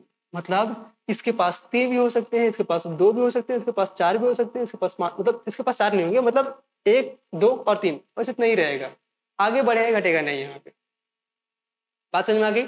अब मैं जब इसको बड़ा करता हूँ, इसको बड़ा करता हूँ, 2 बनाता हूँ मैं, मतलब मैं इसे इस तरीके से ऐसे बड़ा कर दिया, कोइल्ड लाइक स्ट्रक्चर मैंने इसे ऐसे बड़ा कर दिया, इसे 2 बाहर निकाल रहा हूँ, यहाँ से ही मैंने इसे 1 बाहर निकाल लिया। कलर के लिए चेंज के लिए सॉरी, माफी चाहता हूँ आपसे, कलर के लिए चेंज हो जा रहे हैं इसके लिए। ये मेरे पास में क्या है? ये मेरे पास में सेमिनिफेरस ट्यूब्यूल। सेमिनिफेरस ट्यूब्यूल, ये भी क्या है? Seminiferous tubule. 2 सेमिनिफेरस ट्यूब्यूल के बाहर का ये वाला जो मेरे को स्पेस दिखाई दे रहा है, इस स्पेस को हम क्या बोला करते हैं? इस स्पेस को हम बोलते हैं इंटरस्टिशियल स्पेस। क्या बोला कर रहे हैं इसे? इसे हम बोला कर रहे हैं इंटरस्टिशियल स्पेस। अब क्वेश्चन पूछा गया है कि इसी इंटरस्टिशियल स्पेस में मेरे को कौन कौन से यहाँ पे कंपाउंड मिल रहे हैं। पहला क्या है? स्मॉल ब्लड वेसल्स मिलता है जी, मिलता है। उस इंटरस्टिशियल स्पेस के पास में स्मॉल ब्लड वेसल्स मिलते हैं। इंटरस्टिशियल सेल्स जिसे हम क्या बोला करते हैं? इससे हम बोला कर रहे हैं लेडिक सेल, ये भी मेरे को मिलता है। सटोली सेल नहीं भाई, सटोली सेल। अब मैं आपको एक बात बताना चाहता हूँ, यहाँ पे आ जाइए, आगे बढ़ जाइए, इसे बताना चाहता हूँ। तो ये मेरे पास ऐसा जो कोइल्ड लाइक स्ट्रक्चर मेरे को दिखाई दे रहा है, ऐसा कोइल्ड स्ट्रक्चर दिखाई दे रहा है। इसके वॉल पे मेरे को यहाँ पे कुछ सेल्स दिखाई देते हैं और कुछ ऐसे सेल्स दिखाई दिया करते हैं। इन सेल्स को हम बोलते हैं जर्म सेल, जर्म सेल बोला कर रहे हैं। और जो बड़ा वाला सेल है इसे हम बोला करते हैं सर्टोली सेल। तो अपने आप भी अपना कॉन्सेप्ट बिल्ड कर लो, वो ये कि सर्टोली सेल जो होता है वो कॉलम शेप का होता है। किस शेप का होता है? कॉलमनार शेप का होता है। और जो मेरे पास जर्म सेल है, ये जर्म सेल जो होता है वो क्यूबॉइड टाइप के होते हैं। क्यूबॉइड मतलब ये कि जो सेमिनिफेरस ट्यूब्यूल है, उस सेमिनिफेरस ट्यूब्यूल के अंदर मिल रहा है मेरे को कौन सी? Sertoli cell. और मेरे क्वेश्चन में क्या पूछा गया? क्वेश्चन पूछा गया इंटरस्टिशियल स्पेस में क्या क्या मिल रहा है, इंटरस्टिशियल स्पेस में क्या क्या मिल रहा है। ठीक है, पीछे आ जाते हैं। स्मॉल ब्लड वेसल्स मिल रहे हैं। Interstitial cell that is Leydig cell मिल रहा है। सर्टोली सेल मेरे को नहीं मिलेगा। अब बात आता है यहाँ पे इम्यूनोलॉजिकल कंपिटेंट सेल्स। तो ये भी मेरे को इंटरस्टिशियल स्पेस में ही मेरे को देखने को मिल जाता है। ये बहुत मच इंपॉर्टेंट क्वेश्चन है और मैं ये बता सकता हूं कि ये इंपॉर्टेंट भी है 2025 नीट के लिए। ठीक है, वैसे इस बार का नीट थोड़ा सा गड़बड़ हो गया था, डोंट माइंड इट, लेकिन ये 2025 के लिए इंपॉर्टेंट है। कौन सा क्वेश्चन से इम्यूनोलॉजिकल कॉम्पिटेंट सेल्स जो होते हैं ये भी कहाँ मिलते हैं, मिलते हैं इंटरस्टिशियल स्पेस के पास मिलता है। ठीक है, तो क्वेश्चन क्या है, क्वेश्चन क्या है, the region outside the seminiferous tubule, क्या बोलते हैं इंटरस्टिशियल स्पेस, इसमें कौन कौन सी चीज मिल रहे हैं, तो ब्लड वेसल्स मिल रहा है, इंटरस्टिशियल स्पेस मिला कर रहा है, सेल मिला कर रहा है, इम्यूनोलॉजिकल कंपोनेंट सेल मिला कर रहा है, मतलब 3 चीज मिल रहा है। क्या नहीं मिल रहा है, वो सेटोली सेल नहीं मिल रहा है। ऑप्शन क्या हो जाएगा यहाँ पे 3। बात समझ में आई आपको? Scrotum is homologous to, direct straightforward question है, स्ट्रेट फॉरवर्ड क्वेश्चन है। होम स्क्रोटम जो होता है वो किसका होमोलोगस होता है, स्क्रोटम जो होता है वो लेबिया मेजोरा का होता है। आपने अपने रिप्रोडक्शन वाले चैप्टर में दे रखा है वहां पर कि जो फैलोपियन ट्यूब है, इस फैलोपियन ट्यूब का लेंथ जो होता है वो 10 से लेकर के 12 सेंटीमीटर का होता है, जो कि मेरे को एनसीईआरटी में मेंशन्ड है। ठीक है, ठीक है। जो ट्राकिया का लेंथ होता है, ये ट्राकिया का लेंथ जो होता है ये भी 11 से 12 सेंटीमीटर का होता है। ये भी क्लास 11 की ह्यूमन फिजियोलॉजी वाला चैप्टर में मेंशन्ड है। देखिए यहाँ पे कि ट्राकिया का जो लेंथ है वो फैलोपियन ट्यूब के लेंथ के सेम है, एकदम सिमिलर है। यही तो आंसर हो गया कि the length of the trachea is similar to what, is similar to what, fallopian tube. The male external genitalia is made up of, मैं थोड़ा सा इसे इजी करना चाहूंगा। इजी ऐसे है कि जो हमारे पास पेनिस मीन्स मेल के पास में जो पेनिस होते हैं, इस पेनिस के पास में 2 मसल्स होते हैं। एक मसल्स को हम बोला करते हैं कॉर्पोरा कैवर्नोसा, मैं यहाँ पे लिख देता हूँ। एक मसल्स का नाम होता है कॉर्पोरा कैवर्नोसा और एक मसल्स का नाम होता है कॉर्पोरा स्पॉन्जियोसम। एक का नाम होता है कॉर्पोरा स्पॉन्जियोसम। ठीक है, ये दोनों के दोनों जो टिश्यू होते हैं, ये टिश्यू मसल्स के नहीं बने हुए होते हैं, मसल्स के नहीं बने हुए होते। किसके बने हुए होते हैं, ये स्पॉन्गी नेचर के होते हैं, ये स्पॉन्ज के फॉर्म में होते हैं। किस फॉर्म में होते हैं ये स्पॉन्ज के फॉर्म में। थोड़ा सा नहीं दिख रहा है तो मैं ऐसे कर लेता हूँ। अब स्पॉन्ज के फॉर्म में तो हो गए यहाँ पे, तो the male external genitalia system is made up of spongy tissue. पहला कैसा हो गया, स्पॉन्गी टिश्यू, तो मस्कुलर टिश्यू तो होने से रहा, स्पॉन्गी टिश्यू ये सही हो सकता है, फिर मस्कुलर टिश्यू ये भी होने से रहा, बचा कौन, स्पॉन्गी टिश्यू। मतलब ये ऑप्शन नहीं होगा, ये ऑप्शन नहीं होगा। दूसरा, डेट हेल्प्स इन, तो जो स्पॉन्गी टिश्यू होते हैं ये स्पॉन्गी टिश्यू किस में काम आते हैं, ये पेनिस के इरेक्शन में काम आते हैं। और इरेक्शन कैसे होगा, इरेक्शन होगा जब इस स्पॉन्गी टिश्यू के पास में ब्लड जो हो जाएगा वो जाकर के अपने आप को कंप्लीटली फिल कर लेगा, तब जाकर के हम बोल देते हैं कि हाँ अब पेनिस जो हो गया, पेनाइल जो हो गया वो इरेक्ट हो चुका है। क्यों, क्योंकि सारे के सारे ब्लड जो है वो इस स्पॉन्गी टिश्यू में जाकर के फंस चुके हैं। ठीक है, इरेक्शन में हेल्प कर दिया। तो किस में कर रहे हैं, इंसेमिनेशन में नहीं कर रहे हैं, इंसेमिनेशन में नहीं कर रहे हैं, किस में कर रहे हैं, इरेक्शन में कर रहे हैं, इरेक्शन में कर रहे हैं। तो ऑप्शन नंबर ये क्या होगा, सही हो गया। और किस लिए इरेक्शन चाहिए होता है पेनिस को, पेनिस को इरेक्शन चाहिए इसलिए होता है सो दैट कि वो इंसेमिनेशन करे। एंड आप पूछोगे व्हाट इज इंसेमिनेशन सर, मैं आपको बताऊंगा। इंसेमिनेशन का मतलब होता है मेल अगर फीमेल बॉडी के अंदर में, फीमेल वेजाइना के अंदर में अगर वो स्पर्म को इंजेक्ट कर दे रहा है, and that special procedure is known as what, insemination. Question क्या है next, find the correct statement. चलिए करेक्ट स्टेटमेंट मेरे को फाइंड करना है। करेक्ट स्टेटमेंट पे हमको देखना है क्या है, spermiation and spermiogenesis is the same process. इल नहीं, स्पर्मिएशन टर्म जो है वो अलग है और स्पर्मियोजेनेसिस जो है ये अलग है।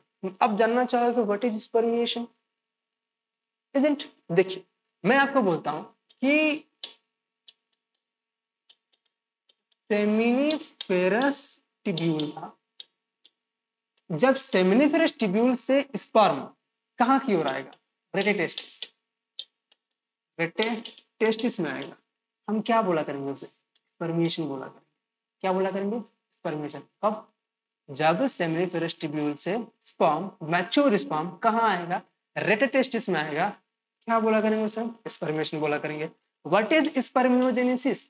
स्पर्मियोजेनेसिस का मतलब होता है स्पर्मेटिड से स्पर्मेटोजोआ का बनना। जो कहाँ बनेगा? सेमिनिफेरस ट्यूब्यूल के अंदर ही बनेगा। क्या बनेगा? स्पर्मेटिड से स्पर्म का यानी कि स्पर्मेटोजोआ का बनना। ठीक है, सेम प्रोसेस नहीं है। Spermiogenesis is the process of formation of spermatids. अभी तो मैंने बताया कि स्पर्मियोजेनेसिस का मतलब ही होता है कि transfer of sperm from the seminiferous tubule to rete testis. तो यहाँ से कहाँ से बनेगा? बनने का काम किसका होता है? स्पर्मियोजेनेसिस का होता है। Next, spermiation is the process of release of spermatid from seminiferous tubule।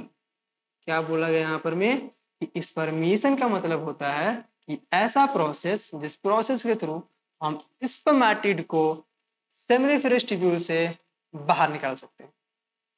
इसे हम स्टार दे देते हैं। अभी अगला क्वेश्चन पढ़ते हैं। Spermatid become embedded in the substanticular cell after spermatogenesis।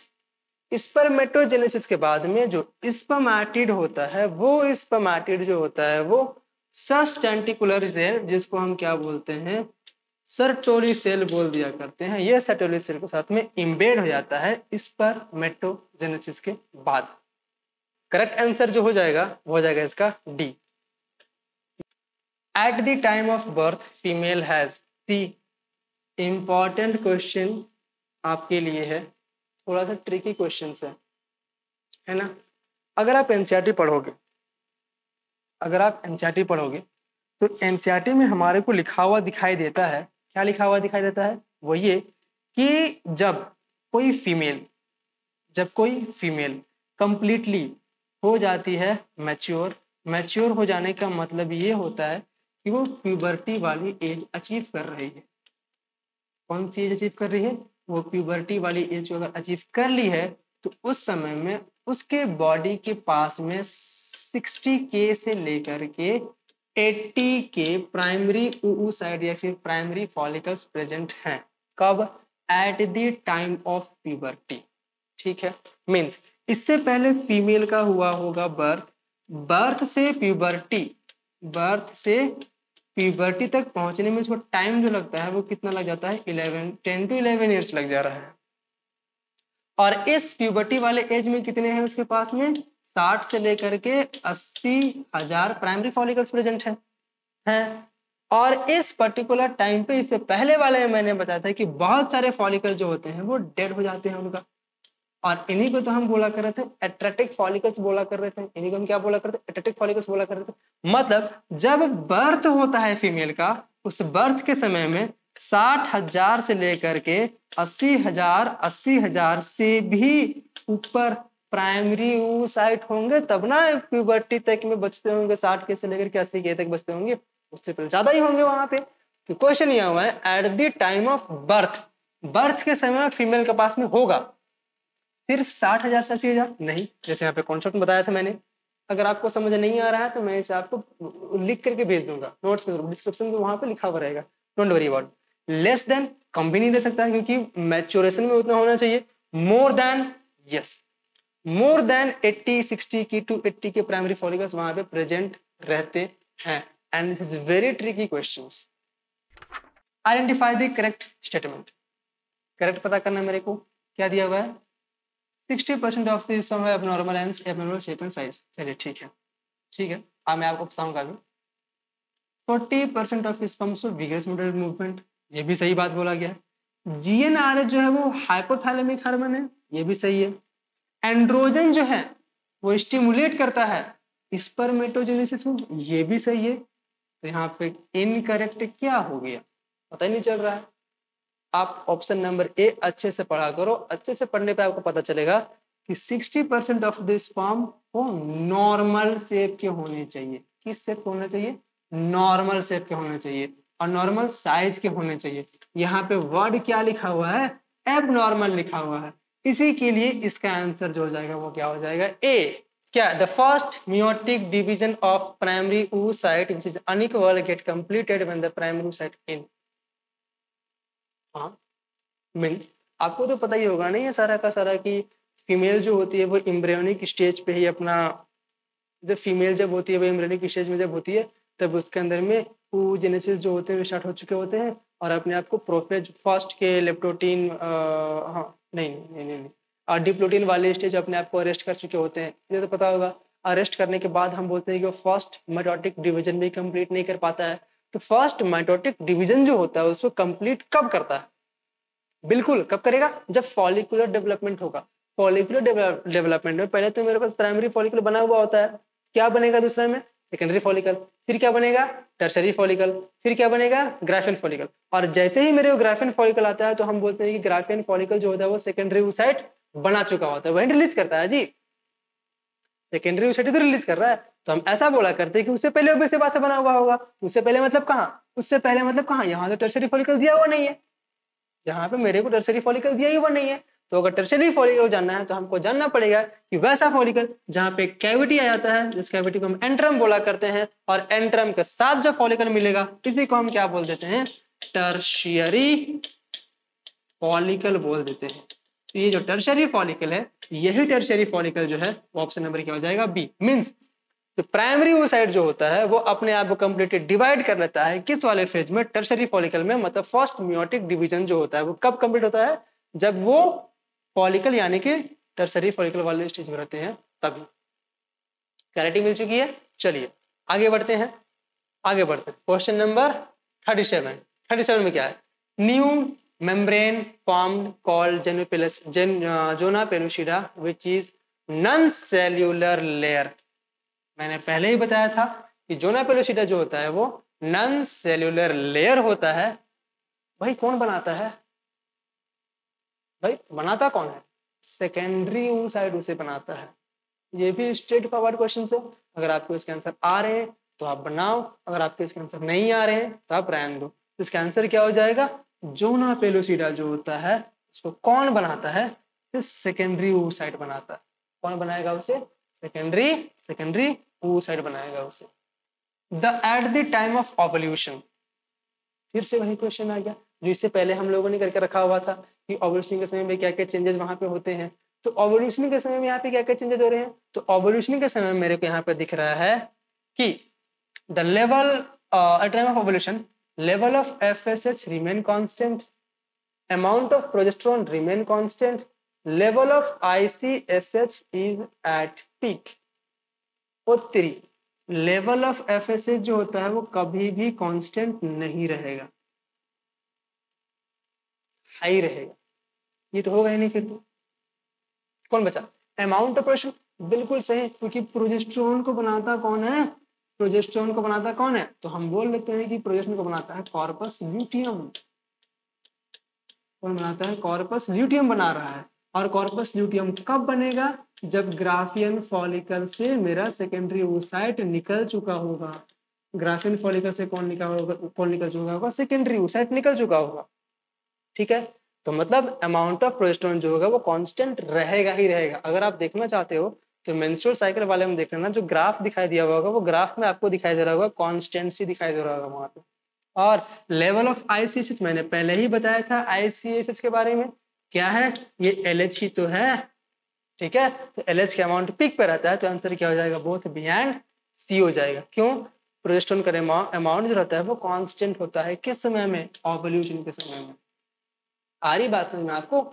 चलिए मैं आगे बढ़ता हूँ। आगे यहाँ मेरे पास में क्या दिया हुआ है? Which of the following is correct about relaxin. पहले क्वेश्चन पहला आंसर ये कि रिलैक्सिन निकलता कहाँ से है? तो रिलैक्सिन निकलता है ओवरीज। कहाँ से निकलता है? ओवरीज। कौन निकालता है? तो निकालता है कॉर्पस एल्बिकेंस। कॉर्पस एल्बिकेंस निकाल रहा है। ठीक है, काम क्या होता है? काम यह होता है, देखते हैं।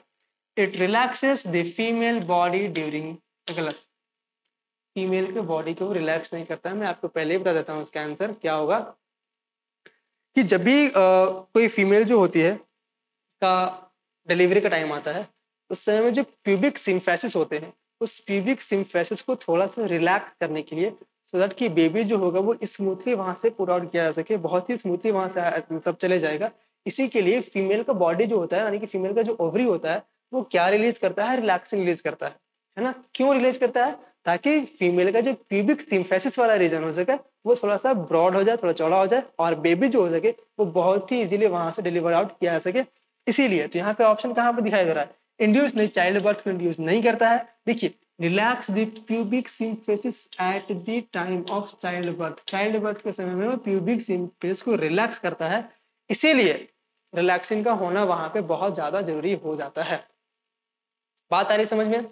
चलिए आगे बढ़ते हैं। What is the significance of amniotic fluid? Oh wow, चलिए एमनियोटिक फ्लूइड का सिग्निफिकेंस क्या है आपको मैं एक बात बताऊं, वो ये कि मैं इसे थोड़ा सा रिलेट करना चाहूंगा, आपको एनिमल किंगडम से लेकर के चलना चाहूंगा।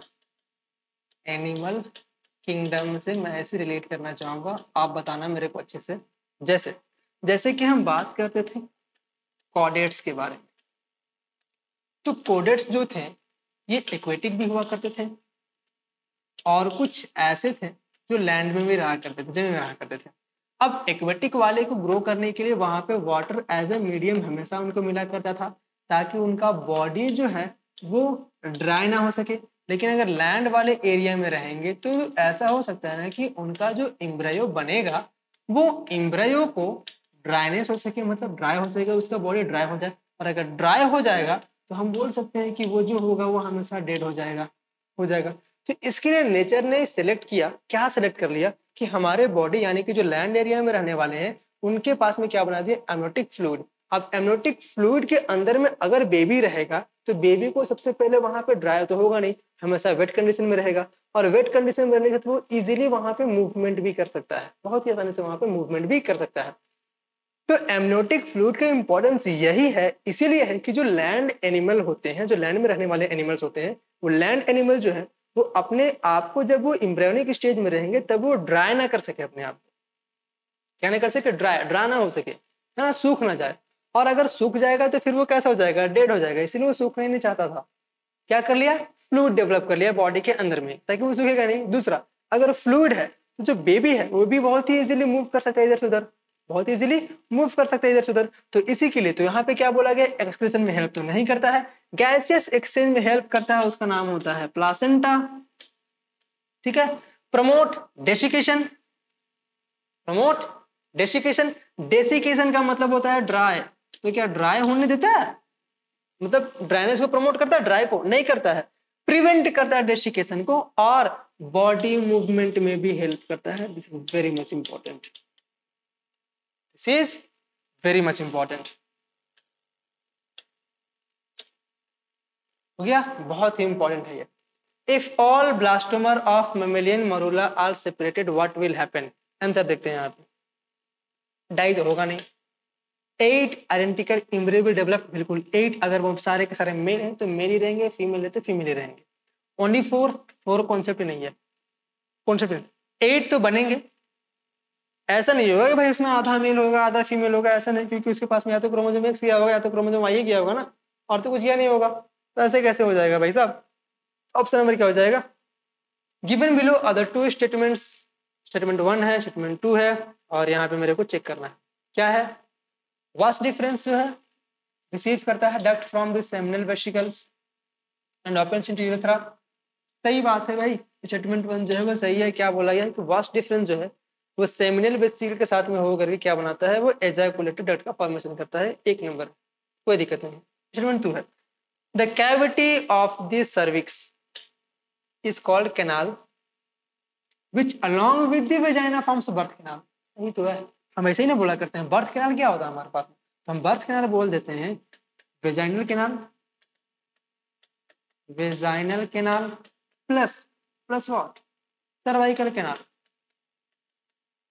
सर्वाइकल कैनाल, दोनों के मिला करके हम बोल देते हैं बर्थ कैनाल। सही तो दिया हुआ है, क्या दिया, the cavity of cervix, cervix cavity along with vagina, दोनों मिला क्या फॉर्म करते हैं, बर्थ कैनाल। दोनों स्टेटमेंट कैसे हो गए यहाँ पे, दोनों स्टेटमेंट हो गए यहाँ पे हमारे पास सही। क्या हो गया, both statement 1 and 2 are false, ये तो होगा नहीं। Statement 1 is correct but 2 is false, statement 1 is incorrect, both the one instrument यही सही है, कोई दिक्कत। चलिए आगे बढ़ते हैं क्वेश्चन नंबर 43 की ओर। क्या है? Breast feeding is recommended by doctors for the bringing up healthy baby cause. क्यों? डॉक्टर जो होते हैं वो जैसे ही बेबी न्यूबॉर्न बेबी का जन्म मतलब न्यूबॉर्न बेबी का जन्म होता है, at the same time doctor बोलते हैं आपको एक्सक्लूसिवली 6 मंथ तक इसे ब्रेस्ट फीड पे ही रखना पड़ेगा। ऐसा क्यों बोला करते हैं डॉक्टर? डॉक्टर इसलिए बोला करते हैं क्योंकि उसके बेबी को बहुत ही अच्छे तरीके से इम्यूनिटी मिल सके, और वो इम्यूनिटी कहाँ मिलेगा? ब्रेस्ट मिल्क से मिलेगा। क्यों मिलेगा? कि ब्रेस्ट मिल्क के पास में ना बहुत सारे अलग अलग तरह के एंटीबॉडी मिलते हैं, जनरली 5 टाइप के होते हैं, लेकिन मोस्ट ऑफ सेवरल बहुत अलग तरह के एंटीबायोटिक्स मेरे को देखने को मिल जाते हैं। इसी के लिए डॉक्टर्स बोलते हैं कि भाई इसे मिल्क फीड करो, ब्रेस्ट फीड कराओ, कोई दिक्कत, मदर का मिल्क, है ना। आगे देखते हैं ऑप्शन क्यों बोला जाता है। It has only one antibiotic, नहीं उसके पास में एक ही एंटीबायोटिक एंटीबॉडी नहीं होता है, आईजी। दूसरा इट कंटेन, अब मैंने बोला था कि इसके पास में सेवरल एंटीबॉडी होते हैं, बहुत सारे एंटीबॉडी होते हैं, इसका मतलब क्या हुआ? It contains yes several antibody. तीसरा क्या हुआ? इट हैज प्रोटीन, प्रोटीन से होता है, सही है। फैट, ये भी सही है। सेवरल ऑर्गेनिक कंपाउंड भी होता है, ये भी सही है। विदाउट आईजी ऐसे तो हो ही नहीं सकता है कि कोई ऐसा मिल्क है यानी कि मदर का मिल्क है उसके पास आईजीए ना है, होता है तो मतलब क्या हुआ? फैट्स होता है, प्रोटीन होता है, सेवरल ऑर्गेनिक कंपाउंड्स भी होते हैं, लेकिन इसके वजह से विदाउट आईजीए की वजह से ऑप्शन नंबर सी क्या हो गया? गलत। और ये भी क्या हो गया? गलत। सही ऑप्शन कौन बचा? पार्चुरेशन इंड्यूस्ड बाय, पार्चुरेशन को इंड्यूस करा जाता है या इंड्यूस किया जाता है by the neuro endocrine complex. कौन कौन करते हैं इसे? कौन कौन करने में हमारे पास में आ जाता है? कौन कौन में आ जाएगा हमारे पास में? पहला आ जाएगा प्लासेंटा, हेल्प करता है। और दूसरा कौन हेल्प करता है? हम बोलते हैं कि फिटस, जो कम्प्लीटली बेबी जो है, जो कम्प्लीटली बेबी बन चुका है, फिटस बन चुका है, वो अलॉन्ग विथ प्लासेंटा दोनों इन न्यूरो इंडोक्राइन मैकेनिज्म के थ्रू सीधे बोलते हैं ब्रेन को और बोलते हैं कि भाई बाहर निकालो। अब बात समझ में आ गई? कोई दिक्कत? तो पार्चुरेशन में कौन इंड्यूस करता है? तो पार्चुरेशन को इंड्यूस करता है न्यूरो इंडोक्राइन, न्यूरो एक्सोक्राइन नहीं होगा, न्यूरो एक्सोक्राइन नहीं होगा, न्यूरो इंडोक्राइन, न्यूरो इंडोक्राइन। अब न्यूरो इंडोक्राइन कॉम्प्लेक्स हो गया, signal only by developed foetus, नहीं ये भी नहीं हुआ। ऑप्शन नंबर क्या हो गया? डी। दोनों करते हैं, न्यूरो इंडोक्राइन कॉम्प्लेक्स भी होता है, signal from fully developed foetus and placenta. Yes correct. कोई दिक्कत? चलिए कोई दिक्कत वाली बात नहीं है। नेक्स्ट क्वेश्चन क्या है? Find the correct statement. Statement मेरे को यहाँ पे करेक्ट करना है। क्या करेक्ट करना है? Appearance of hair on head is usually observe. Start नहीं भाई, start of the 5th month नहीं होता है, ये and of the 5th month में होता है। स्टार्ट ऑफ द नहीं, end of the 5th month में होता है, ठीक है। दूसरा the first organ formed in growing foetus is kidney. ना ना, वो किडनी नहीं रहता है, वो क्या रहता है? हार्ट रहता है, ठीक है।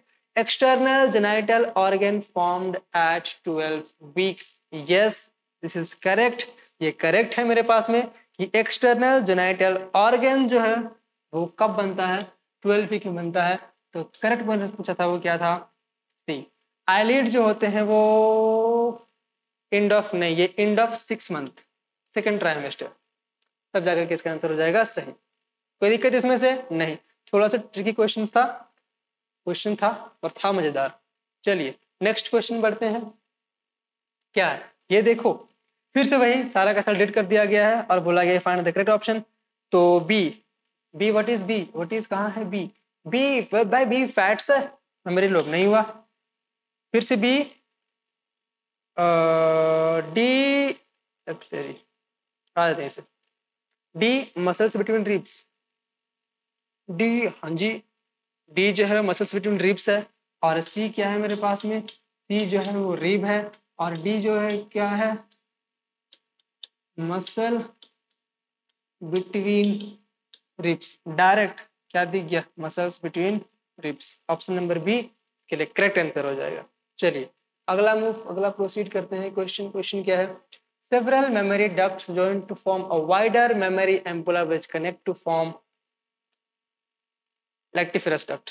डायरेक्ट, कोई आपको इसमें सोचा विचार करने की जरूरत नहीं है। अगर आपको मेमोरी ग्लैंड आता है आप डायरेक्ट इसका आंसर मार सकते हो कि बहुत सारे मेमोरी डक्ट जो होते हैं वो जुड़ जाते हैं वाइडर मेमोरी एम्पुला के लिए, जो कनेक्ट होता है और क्या बनाता है, लेक्टिफरस डक्ट बनाता है।